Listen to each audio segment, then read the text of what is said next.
রাজধানীর উত্তরায় milestone school and কলেজের একটি ভবনে প্রশিক্ষণ বিমান বিধ্বস্তের ঘটনায় দুঃখ প্রকাশ করেছেন দেশের জনপ্রিয় ইসলামী আলোচক শায়েখ আহমদুল্লাহ ও মাওলানা মিজানুর রহমান আজহারী। শায়েখ আহমদুল্লাহ বলেছেন, উত্তরার একটি শিক্ষা প্রতিষ্ঠানে বিমান দুর্ঘটনা ঘটেছে।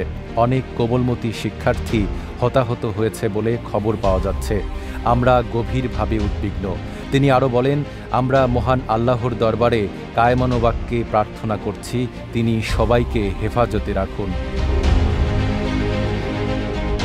এদিকে মাওলানা মিজানুর রহমান আজহারী আল্লাহর কাছে দোয়া করে বলেছেন, হে আরশের মালিক, উত্তরায় মাইলস্টোন কলেজের উপর প্রশিক্ষণ বিমান বিধ্বস্তের দুর্ঘটনায় আহত অগ্নিদগ্ধ সকলের প্রতি আপনি রহম করুন। শিয়া বাটার ও ভিটামিন ই সমৃদ্ধ লিলি হালাল বিউটি সোপ, তারুণ্যময় উজ্জ্বল ত্বকের জন্য। এ ঘটনায় এখন পর্যন্ত 2 জন নিহত, নারী ও শিশুসহ 50 জন বার্নে চিকিৎসাধীন। হাসপাতালের জরুরি বিভাগের সামনে অনেক স্বজন অপেক্ষা করছেন। নাইম আরাবী, ঢাকা পোস্ট।